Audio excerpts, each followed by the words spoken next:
اعوذ باللہ من الشیطان الرجیم بسم اللہ الرحمن الرحیم فانکحوا ما طاب لکم من النساء مثنى او ثلاث او رباع وقال النبی صلی اللہ علیہ وسلم تنکح المرأة لأربع لمالها ولجمالها ولحسبها ولدینها فاظفر بذات الدین تربت یداک او کما قال علیہ الصلاۃ والسلام۔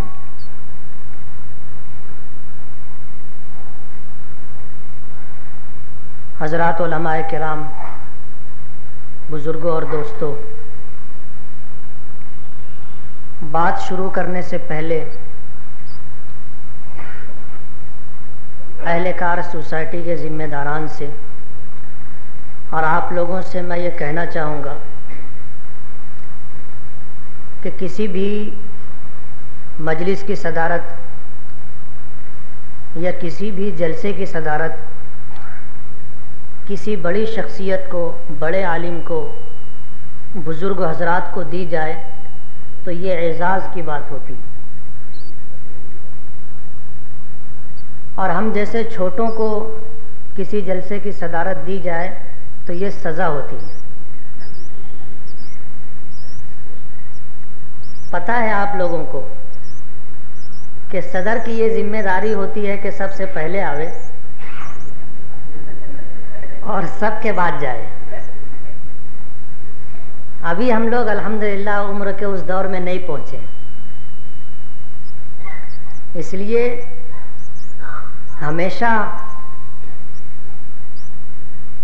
اہلکار سوسائٹی کے حضرات، جن کو پہلے اغوا کمیٹی کے نام سے جانا جاتا تھا، سرداروں کے نام سے جانا جاتا تھا، وہ جب اس قسم کے پروگرام کرتے تھے تو اس میں حضرت قاضی صاحب دامت برکاتہم کو صدارت دیا کرتے تھے، اور یہ ان کا حق ہے۔ شہر میں، شہر کے علماء میں یہ ان کا حق ہے کہ انہی کو یہ اعزاز دیا جائے، اس لیے کہ دارالقضاء کے ذمہ دار ہیں، شہر کے بڑے عالم ہیں، اللہ نے ہم لوگوں کے مقابلے میں عمر بھی زیادہ دی ہے۔ اس اعتبار سے، علم کے اعتبار سے، عمل کے اعتبار سے ظاہر بات ہے جو مقام و مرتبہ ان کو حاصل ہے، ہم لوگوں کو نہیں۔ اس بنا پر اصلاح معاشرہ میں ایک بات یہ بھی ہے کہ جو عمل ہم سے ہو گیا اس کی اصلاح کر لیں۔ آئندہ اس قسم کی مجلس کی صدارت حضرت قاضی صاحب کو دیں۔ دل کی اس بات کے کہنے کے بعد قرآن پاک کی جو آیت میں نے پڑھی ہے اور اللہ کے نبی صلی اللہ علیہ وسلم کا جو ارشاد مبارک آپ کے سامنے پیش کیا ہے،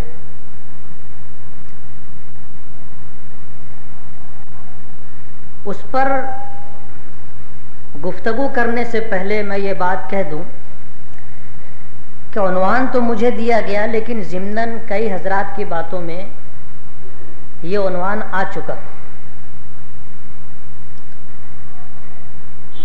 اس لیے رات کے 12 بج چکے ہیں اور ہم لوگوں کی ڈیوٹی صبح 5 بجے سے شروع ہوتی ہے، کہ نماز سے ڈیوٹی شروع ہوتی ہے، اور ہم لوگ دوسروں سے کہتے ہیں کہ صبح کی نماز پڑھنے کے بعد نہیں سونا چاہیے، اور ایک حدیث بھی ہے کہ نوم الصبح تمنع الرزق یا یمنع الرزق، کہ صبح کا سونا روزی کو روکتا ہے، یعنی روزی کی برکت ختم ہو جاتی ہے۔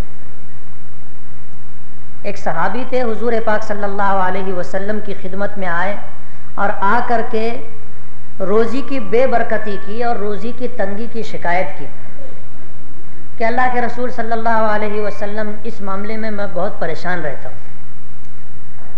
تو حضور پاک صلی اللہ علیہ وسلم نے ان کو جو علاج بتایا تھا وہ آپ لکھ لو، اور لکھنے سے مراد یہ ہے کہ دل کی تختی پہ لکھ لو۔ ضروری نہیں ہے کہ کاغذ ہو قلم ہو تو آپ لکھیں، دل میں اس بات کو اتار لو۔ حضور نے جو علاج بتایا تھا وہ علاج یہ تھا کہ کام کا آغاز صبح سویرے کرو، اور یہی چیز ہم لوگوں نے چھوڑ دی ہے۔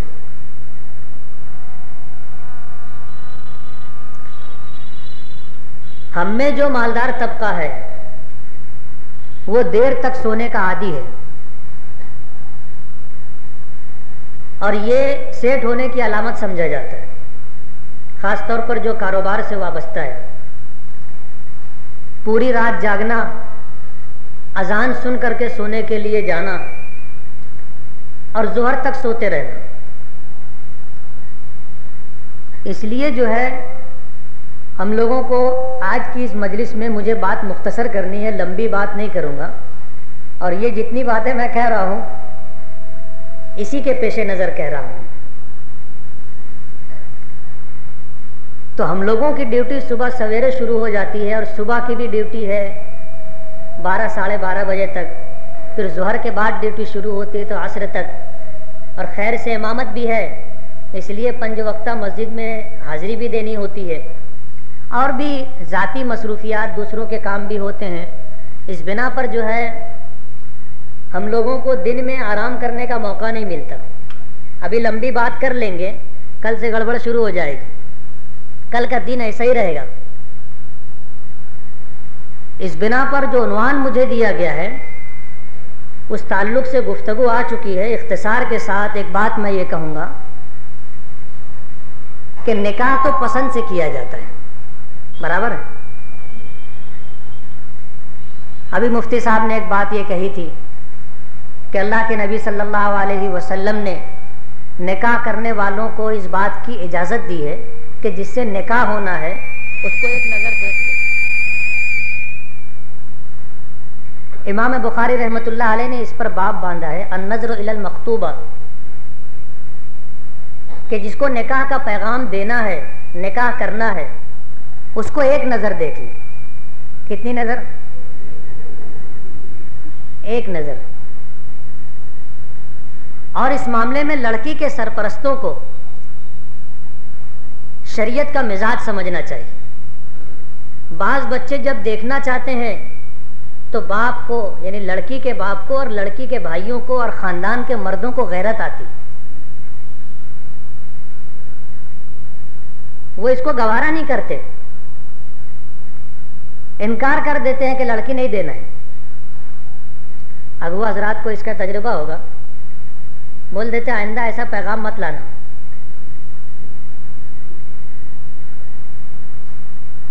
جبکہ اس لڑکی کو دنیا دیکھتی، نہیں دیکھتی، گلی میں آنے جانے والا ہر شخص دیکھتا ہے، ایرا غیرہ نتھو خیرہ دیکھتا ہے، باپ کو غیرت نہیں آتی، بھائی کو غیرت نہیں آتی، خاندان کے مردوں کو غیرت نہیں آتی۔ جس کے ساتھ نکاح کرنا ہے وہ اگر ایک نگاہ دیکھنے کی بات کرتا ہے تو غیرت آتی۔ اگر ایسا ہی تھا تو اللہ پاک کے اس حکم کو 100% پورا کرنا تھا کہ اپنے خاندان کی ہر عورت کو، ہر بچی کو مکمل پردہ کروانا تھا، کہ کسی غیر مرد کی نظر نہ پڑے اس پر۔ غیر مرد دیکھتا ہے غیرت نہیں آتی، اور شوہر بیچارہ دیکھنا، ہونے والا شوہر دیکھنا چاہے تو غیرت آتی۔ یہ شرعی مزاج نہیں۔ اس لیے لڑکی کے سرپرستوں کو اپنا مزاج شریعت کے مطابق بنانا چاہیے۔ اللہ اس کے رسول صلی اللہ علیہ وسلم نے جس چیز کی اجازت دی ہے ہم کو اجازت دینا چاہیے۔ اللہ اس کے رسول کے آگے ہماری تو چلے گی نہیں، لیکن ہم لوگ چلانے کی کوشش کرتے ہیں۔ اور طلاق کے اسباب میں ایک سبب یہ بھی ہے، طلاق کے اسباب میں ایک سبب یہ بھی ہے، شوہر نے پہلے دیکھا نہیں تھا، ماں باپ نے دیکھا، بھائی بہنوں نے دیکھا، خاندان کی اور عورتوں نے دیکھا، ان کو پسند آ گئی، رشتہ ہو گیا۔ اور بہت مشہور جملہ ہے، پسند اپنی اپنی۔ ضروری نہیں ہے کہ میری ماں کی جو پسند ہو وہ میری بھی پسند، ضروری نہیں، پسند اپنی اپنی۔ اللہ نے ہر ایک کو جو مزاج دیا ہے اس مزاج کے اعتبار سے اس کی پسند ہوتی ہے، اور ہر ایک کا مزاج مختلف ہے۔ ہم لوگ تو 500 نمبر کا لائٹ ڈھونڈتے ہیں، سمجھ گئے ہوں گے آپ۔ دنیا میں بعض خطے کے لوگ ایسے ہیں، وہ انتخاب کرتے ہیں اپنی برادری میں ایسی لڑکی کا جس کا رنگ اتنا کالا ہو کہ چمکے۔ حبشی لوگ جو ہیں ان کی پسند ایسی ہے، ان میں اگر کسی کا رنگ پکا کالا نہ ہو اس کا رشتہ نہیں ہوتا۔ اب پسند کی بات ہے، اس لیے ہر ایک کی پسند الگ ہوتی ہے۔ ماں باپ نے پسند کر لیا، لڑکے کو پسند نہیں آئی، پہلی ہی رات میں دیکھتا ہے اس کی طبیعت پھکی پڑ جاتی، برابر ہے۔ یہ قصور کس کا ہے؟ بولو نا، یہ ماں باپ کا قصور ہے، لڑکی کے ماں باپ کا، جنہوں نے لڑکی کو دکھانا گوارا نہیں کیا تھا، سماج اور معاشرے کا، جنہوں نے اپنا مزاج شریعت کے مطابق نہیں بنایا۔ لیکن سزا کس کو ملی؟ بے قصور لڑکی کو سزا ملی۔ اس کی کوئی کوتاہی ہو، کوئی قصور ہو تو آپ بتاؤ۔ جب اللہ پاک نے فرمایا ہے کہ فَانْكِحُوا مَا طَابَ لَكُمْ، نکاح کرو ان عورتوں سے جو تمہیں بھلی لگے، جو تمہیں پسند ہو، اچھی لگے، ان سے نکاح کرو۔ نکاح کس کو کرنا ہے؟ ارے بولو نا، سوال کوئی بہت مشکل نہیں ہے۔ اب مجھ کو بتاؤ، آپ نکاح لڑکے کو کرنا ہے، دیکھنے اس کا بات جاتا ہے۔ نکاح لڑکے کو کرنا ہے، اس کا بڑا بھائی دیکھنے جاتا ہے۔ ہمارے یہاں مالیگاؤں میں ہوتا ہے یہ سب ہے، میں کوئی دوسرے گاؤں کی بات نہیں بتا رہا ہوں۔ ہمارے یہاں ایک مزاحیہ شاعر ہیں، انہوں نے اسی پر ایک شعر کہا ہے، پوری غزل ہے ان کی۔ میں اہل ہوں کسی اور کا، میری اہلیہ کوئی اور ہے۔ میں اہل ہوں کسی اور کا، میری اہلیہ کوئی اور ہے۔ تو پسند ہے میرے باپ کی، مجھے چاہتا کوئی اور ہے۔ بہو پسند کرنے کے لیے سسر صاحب گئے تھے، ان کو نکاح کرنا تھا۔ جس کو نکاح کرنا ہے، اللہ کے رسول صلی اللہ علیہ وسلم کی ترغیب ہے، اس کو ایک نظر دکھا دو۔ نکاح کرنے والے ایک صحابی سے حضور نے یہی بات فرمائی تھی، جس وقت انہوں نے حضور کی خدمت میں یہ بات عرض کی کہ اللہ کے رسول میرا نکاح فلاں جگہ طے ہو رہا ہے، رشتے کی بات چل رہی ہے۔ تو حضور نے فرمایا کہ تم نے دیکھا ہے؟ ایک نظر دیکھ لو، محبت پیدا ہوگی۔ کیا ہوگی؟ اور خدا کی قسم اگر میاں بیوی میں محبت ہو جائے حقیقی تو طلاق کی نوبت نہیں آتی۔ حضور نے کیا فرمایا تھا؟ دیکھ لو، محبت پیدا ہوگی۔ اہلکار سوسائٹی کے ذمہ داران جس وقت میرے پاس آئے تھے، ان میں سے کسی صاحب نے وہی بات کہی تھی جو مولانا ادریس صاحب نے ابھی بتائی، کہ رشتہ کرنے میں بہت تکلیف ہوتی ہے، اور اب لڑکے جو ہے نہ معلوم کیا دیکھتے، کیا چاہتے ہیں، کیا ڈھونڈتے ہیں، اس کے لڑکے والے نہ معلوم کیا چاہتے ہیں۔ لیکن ہے تکلیف کی بات ضرور، مزاج شریعت کے مطابق نہ ہونے کی وجہ سے تکلیف کی بات ضرور ہے۔ لیکن ایک بات اور سمجھ لیں، بہت سارے لوگوں کو آج بھی کھلتا ہوا رنگ پسند نہیں ہے۔ سانولے رنگ میں جو بات ہوتی ہے وہ دوسرے رنگ میں نہیں ہوتی۔ بہت سارے لوگوں کا مزاج یہ بھی ہے۔ آج اتنا بڑا مجمع ہے، آدھے سے زیادہ مجمع، 2/3 3/4 مجمع ایسا ہوگا جن کی بیویوں کا رنگ سانولا ہوگا، ہے کہ نہیں؟ آپ یقین مانو، رشتے کی جب بات چیت چلے، لڑکے کو ایک نظر لڑکی دکھا دو، زمین و آسمان اپنی جگہ سے ٹل سکتے ہیں، حضور کے فرمان مبارک میں فرق نہیں آئے گا۔ لڑکا دیکھتا ہی نہیں ہے، اس کے دیکھنے سے پہلے اس کے ماں باپ، اس کے بھائی بہن رشتہ رد کر دیتے۔ بولو بات ایسی ہے کہ نہیں؟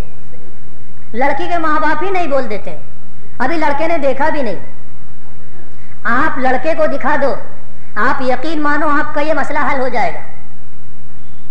لڑکا دیکھ لے گا, حضور کا فرمان ہے کہ دیکھ لو محبت پیدا ہوگی. دیکھ لیں گے اللہ پاک دل میں جگہ بنا دے گا. یہ لڑکا بول دے گا مجھ کو پسند ہے. کیا بولے گا؟ وہ بول دے گا مجھ کو پسند ہے. اب ماں باپ بولیں تو کیا بولیں؟ وہ بولے رہنا اس کو ہے, نبھانا اس کو ہے, زندگی اس کو گزارنا ہے. جب اس کو پسند ہے کر کے چھٹی لو. اس لیے لڑکی والوں کو بھی لڑکی دکھانے میں آر نہیں ہونا چاہیے, غیرت نہیں آنا چاہیے. اور لڑکے والوں کو بھی چاہیے کہ لڑکے کو لڑکی دکھا دیں, لڑکے کی پسند دیکھیں. اس کے علاوہ دیگر ساری تحقیقات آپ کریں نا. لڑکی کا خاندان کیسا ہے, اور جو کچھ آپ کو دیکھنا ہے, مال دیکھنا ہو مال دیکھ لو, حسن و جمال دیکھنا ہو وہ دیکھ لو, خاندان دیکھنا ہو وہ دیکھ لو, لیکن لڑکی لڑکے کو دکھاؤ. میں سمجھتا ہوں بہت حد تک یہ مسئلہ حل ہو جائے گا. اس لیے کہ اللہ پاک نے نکاح کرنے والوں کو یہ بات, یہ حکم دیا ہے کہ پسند کی لڑکی سے نکاح کرو. فانکحوا ما طاب لکم. اور آگے ہے مثنا او ثلاثا او رباع و ثلاثا و رباع, کہ دو دو, تین تین اور چار چار. ایک پہ اگر گزارا ہو جاتا ہو دو کی کرنے کی ضرورت نہیں. اور دو کرنا کوئی آسان بات بھی نہیں ہے, بہت دل گردے کی بات ہے. اس لیے کہ حالات, ماحول, جسمانی قوہ اب ایسے نہیں رہے کہ آدمی دو شادی کرے, تین کرے, چار کرے. ایک ہی کو عزت کے ساتھ نبھا لے تو بڑی بات ہے. میں کسی کی توہین نہیں کر رہا ہوں, لیکن یہ بات صحیح ہے. اغوا حضرات, پنچایت کرنے والے جانتے ہیں, ہمارے یہاں یہ بھی ہوتا ہے. جب معاملہ بگڑتا ہے تو لڑکی کیا بولتی ہے؟ لڑکی بولتی وہ آدمی نہیں ہے, آدمی میں سے نہیں ہے. بولو بولتے ہیں, سنا ہے کہ نہیں آپ نے؟ نہیں سنا. وہ تو آدمی ہے, وہ اللہ نے اس کو مرد پیدا کیا ہے, مرد ہے, مگر کامل رجولیت جس کو کہتے ہیں, کامل مردانگی جس کو کہتے ہیں, اب کم لوگوں میں ہوتی ہے. اور یہی وجہ ہے کہ ایسے لوگوں کو اپنی بیوی پر شک بھی ہوتا ہے. میں تو بہت صاف بولتا ہوں, جو کم ہوتا ہے وہ شک کرتا ہے. جو کم ہوتا ہے وہ شک کرتا ہے. آپ اپنے بچے کو پیسہ وقت پر دیتے رہو. جب بچہ پیسہ مانگے, اس کا جو تربیت کے اعتبار سے آپ اس کا مزاج بنا لو, اور آپ اس کو اس کی ضرورت کا پیسہ دیتے رہو. آپ دیکھ لو گے باہر کا آدمی پیسہ دینا چاہے گا, بچہ پیسہ نہیں پکڑے گا, بچہ پیسہ نہیں لے گا. زبردستی دینا چاہو, جیب میں رکھ دو, نکال کے پھینک دے گا. بسا اوقات لوگ بچے کے ماں باپ سے کہتے ہیں کہ بولو لے لے. جب ماں باپ بولتے ہیں بیٹا لے لے تو وہ لے لیتا ہے. ہوتا ہے کہ نہیں ہوتا ہے سر؟ آپ مجھے بتاؤ, آپ پیٹ بھر کر کھانا کھا چکے ہیں, کبھی آپ کی کھانے کے اوپر کہیں نیت خراب ہوگی؟ آپ کا پیٹ بھرا ہو, کوئی سر پٹک لے آپ کے سامنے, کھا لو کھا لو کھا لو, تو آپ کہو گے میں نہیں کھاؤں, میرا پیٹ الحمدللہ بھرا ہے. پیٹ میں جگہ ہوگی تو آدمی کھائے گا نا. بعض لوگ تو بولتے ہیں کہ کھانا تمہارا ہے, پیٹ تو اپنا ہے, کھانا آپ کا ہے. میں آپ کا کھانا کھا کے اپنا پیٹ کیوں خراب کروں؟ گنجائش نہیں ہے. اور ایسے بھی اپنے لوگوں کی عادت ہے یہاں تک کھانے کی, یعنی منہ کھولے تو آدمی ایسے دیکھ لے کے اس کو چاول دکھے گا. اچھی عادت نہیں ہے. حضور پاک صلی اللہ علیہ وسلم نے فرمایا کہ پیٹ کے 3 حصے کرو. کتنے؟ 3 حصے کرو. ایک حصہ کھانے کے لیے, ایک پانی کے لیے, ایک خالی چھوڑ دو. اور آپ کو حیرت ہوگی, حضور پاک صلی اللہ علیہ وسلم سے بڑھ کر کے امت کے افراد کا خیر خواہ دنیا میں نہ پیدا ہوا ہے نہ پیدا ہوگا. آپ اس نسخے پر عمل کر کے دیکھ لو, اس کے فوائد بے حد و شمار ہیں, بہت سارے فوائد. آپ کا پیٹ کبھی خراب نہیں ہوگا. آپ کا پیٹ اگر اچھا ہے تو آپ کو بہت ساری بیماریوں سے نجات مل جائے گی. آپ کا پیٹ اگر اچھا ہے جسم کا سارا نظام بالکل برابر اور ٹھیک رہے گا. معجون کھانے کی ضرورت نہیں, سمجھ رہے ہو, اور کسی حکیم کے یہاں جانے کی ضرورت نہیں. حضور پاک صلی اللہ علیہ وسلم کے بتائے ہوئے ایک ایک عمل میں وہ تاثیر ہے کہ آپ جب اس کو برتو گے تو آپ کو اندازہ ہوگا, اور غور کرو گے تو اس کے فوائد آپ کو محسوس ہوں گے, سمجھ میں آئیں گے. اس لیے 2-2 اور 3-3 اور 4-4 کرنا اب ہر ایک کے بس کی بات نہیں رہے. بس اللہ پاک عزت اور عافیت کے ساتھ ایک کے ساتھ زندگی گزار دیں, آخر تک نبھا ہوتا رہے, اللہ کا بہت بڑا انعام ہے. لیکن نکاح کرنے والوں کے لیے حکم یہ ہے کہ ما طاب لکم, جو تمہیں پسند ہو. اس لیے جس کو نکاح کرنا ہے وہ دیکھ لے, اور انشاءاللہ دیکھ لے گا تو اللہ پاک محبت پیدا فرما دیں گے اور رشتہ آسان ہو جائے گا. ایک بات تو مجھے یہ کہنی تھی, اور یہ بات میں نے اس لیے کہہ دی کہ ابو حضرات نے جو بات کہی تھی کہ آج رشتہ کرانے میں بہت تکلیف ہے, حضور نے اس کا یہ علاج بتایا ہے. اس لیے آپ اگر اس علاج کو اختیار کر لو گے انشاءاللہ دشواریاں کم ہو جائیں گی, آپ کی پریشانیاں کم ہو جائیں گی, اور لوگوں کو بھی راحت ہو جائے گی. ورنہ ہوتا وہی ہے کہ جس کی بیٹی جوان ہوتی ہے اس کی آفت میں جان ہوتی ہے, بوڑھے ماں باپ کے کلیجے پر ایک بھاری چٹان ہوتی ہے. بیٹی جیسے جیسے بڑی ہوتی ہے ماں باپ کی نیند اڑتی ہے. ماں باپ اتنے فکر مند ہو جاتے ہیں کہ کسی بھی طرح سے اللہ پاک اس کو عزت اور عافیت کے ساتھ اس کا گھر بسا دے, اس کو اس کے گھر پر اللہ پاک آباد کر دے. اس لیے جس پہ بیتتی ہے وہ جانتا ہے.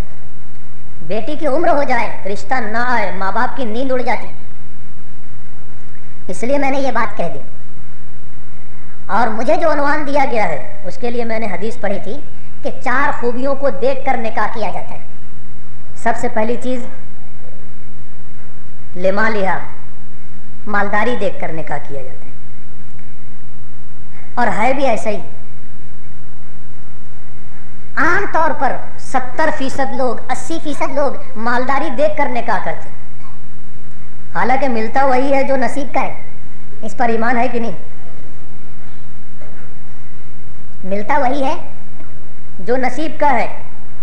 اور اگر مالدار گھر سے آپ لڑکی لے کر بھی آ گئے تو جو کچھ اس گھر سے ملے گا وہ کس کو ملے گا؟ اور صحیح بات ہے. ہمارے صدر جمہوریہ گزرا گیانی ذیل سنگھ, یہ پاکستان گیا تھا. اخبار پڑھنے والوں کو اگر یاد ہوگا تو یاد ہوگا, جب ضیاء الحق کے زمانے میں یہ پاکستان دورے پر گیا تھا تو ضیاء الحق نے اپنے کابینی وزراء سے اور منسٹروں سے ملاقات کراتے ہوئے تعارف کروایا تھا. تو نواز شریف اس وقت تو فائنانس منسٹر تھا. جب تعارف کرایا اور یہ کہا کہ یہ ہمارے نواز شریف ہیں اور ہماری حکومت میں فائنانس منسٹر ہیں, تو اس نے غور سے دیکھا, اور غور سے دیکھنے کے بعد کہا کہ تو شرفو مستری نہیں پتہ چھے. پنجابی زبان میں اس نے یہ بات کہی کہ تو شرفو مستری کا لڑکا ہے. نواز شریف کے والد کا نام جو ہے شریف الدین, یہ لوہار, مستری پنجابی زبان میں لوہار کو کہتے ہیں. تو کہنے اس نے کہا, جب اس نے یہ کہا کہ تو شرف الدین مستری کا لڑکا ہے تو اس نے کہا کہ ہاں. تو وہ پاکستانی لوگ کہہ رہے تھے کہ جس وقت اس نے یہ بات کہی تھی کہ تو شرف مستری کا لڑکا ہے, بولے پورے پاکستانیوں کا پانی اتر گیا تھا. پورے پاکستان نے اس کو اپنی ذلت سے اور توہین سے تعبیر کیا تھا. بولے جب یہ آیا ہے ضیاء الحق کے انتقال کے بعد حکومت میں آیا ہے تو اس نے وہ لوٹ مار مچائی ہے کہ جو بے نظیر بھٹو نے بھی نہیں کیا. اس لیے کہ ندیدہ سنے ہو, ندیدہ کس کو بولتے ہیں؟ آدمی کچھ نہ ہو اس کے پاس اور پھر اس کو کچھ دکھ جائے تو کیسا ہوتا ہے؟ ہمارے بڑے لوگ کہتے ہیں کہ یہ ندیدہ ہے. اور میں کہتا ہوں 9 دولتیاں. جو نیا نیا دولت مند ہوتا ہے اس کی چال ڈال رنگ ڈھنگ کچھ اور ہی ہوتا ہے. کیوں؟ اس میں خاندانی بات نہیں, اس میں خاندانی بات نہیں ہے. باپ غریب تھا, دادا غریب تھے, آج یہ مالدار ہو گیا. تو مالدار ہونے کے بعد کم لوگ ہوتے ہیں کہ نئی مالداری میں بھی اپنے اخلاق, اپنے عادات, اپنے اطوار سنبھال کر کے رکھیں. ورنہ عموماً ایسا ہوتا ہے کہ جب آدمی نیا دولت مند ہوتا ہے تو کسی کو خاطر میں نہیں لاتا, تمام رشتہ داروں کو بھول جاتا ہے, اپنی اوقات بھول جاتا ہے. اس لیے وہ کہنے لگے, بولے یہ نواز شریف ندیدہ ہے, بولے بے نظیر بھٹو بہت نالائق عورت لیکن خاندانی عورت ہے. کیسی عورت ہے؟ اب میں کوئی اس کی تعریف کرنے نہیں بیٹھا, مجھے جو بات کہنی ہے وہ یہ کہ خاندانی لوگ خاندانی ہوتے ہیں. کیسے ہوتے ہیں؟ اور خاندانی لوگوں میں کچھ باتیں ہوتی ہیں جو ہر ایک کو ہضم نہیں ہوتی. آپ خاندانی عورت لے کے آ جاؤ اور آپ کا خاندان اس کے خاندان کے مقابلے میں نرسا ہو تو پھر دیکھ لو, آپ زندگی بھر تانا ملے گا. کیا ملے گا؟ زندگی بھر تانا ملے گا. اور بیوی بھی وقتاً فوقتاً بولے گی, بولے کیا اوقات تھی تمہاری, وہ تو میرے ماں باپ نے مجھ کو تمہارے ساتھ دے دیا, تمہارے ساتھ میرا نکاح کر دیا.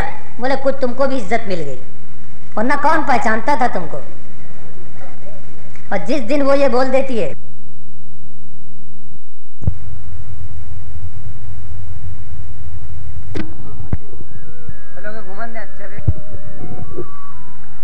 عثمانیہ کیسٹ سینٹر, عبداللہ نگر اے, مالیگاؤں. ہمارے یہاں مختلف علماء کرام کے بیانات اور حمد و نعتوں کی کیسٹیں ملے گی. پتہ ہمیشہ یاد رکھیں, عثمانیہ کیسٹ سینٹر, عبداللہ نگر اے, مالیگاؤں.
حقیقت میں نہایت گندے ہیں. اللہ ہمارے اندر کی گندگیوں کو دور فرما, ہمارے دلوں کی ظلمت کو دور فرما, ہمارے دلوں کی سختی کو دور فرما. اللہ ہمارے دلوں کو منور فرما, ہمارے دل کی دنیا کو آباد فرما. اے اللہ ہماری نگاہوں کو صاف فرما, ہمارے دلوں کو صاف فرما, ہمارے سینوں کو اپنے محبت سے لبریز فرما, اپنے عشق کی آتش ہمارے سینوں میں پیدا فرما, ہمارے اندر سے اپنے ذکر کو جاری فرما, روئے روئے سے اپنے ذکر کو جاری فرما, ہڈی ہڈی پوٹی پوٹی میں اپنی محبت پیدا فرما. اے مالک ہمارے علم میں برکت پیدا فرما, عمل میں برکت پیدا فرما, رزق میں برکت پیدا فرما, صحت میں برکت پیدا فرما, کاموں میں برکت پیدا فرما. اللہ ہمارے فیصلوں میں برکت پیدا فرما, قدم قدم اپنی برکت شامل حال فرما. اے مالک ہمیں برے دل سے محفوظ فرما, بری رات سے محفوظ فرما, برے دوستوں سے محفوظ فرما, بری محفلوں سے محفوظ فرما, برے کاموں سے محفوظ فرما. اے اللہ ہمیں برے انجام سے محفوظ فرما, ہدایت ملنے کے بعد گمراہی سے محفوظ فرما, عزت ملنے کے بعد ذلت سے محفوظ فرما, نفس شیطان کے مکروہ فریب سے محفوظ فرما, آنکھوں کے حسد سے محفوظ فرما, جان مال کی حفاظت فرما, عزت آبرو کی حفاظت فرما. اے مالک ہمارے ایمان کی حفاظت فرما. رب کریم ہمیں نماز کی حضوری نصیب فرما, سجدے کا سرور نصیب فرما. اللہ قرآن پاک پڑھنے کا لطف نصیب فرما. اے اللہ رات کے آخری پہر کے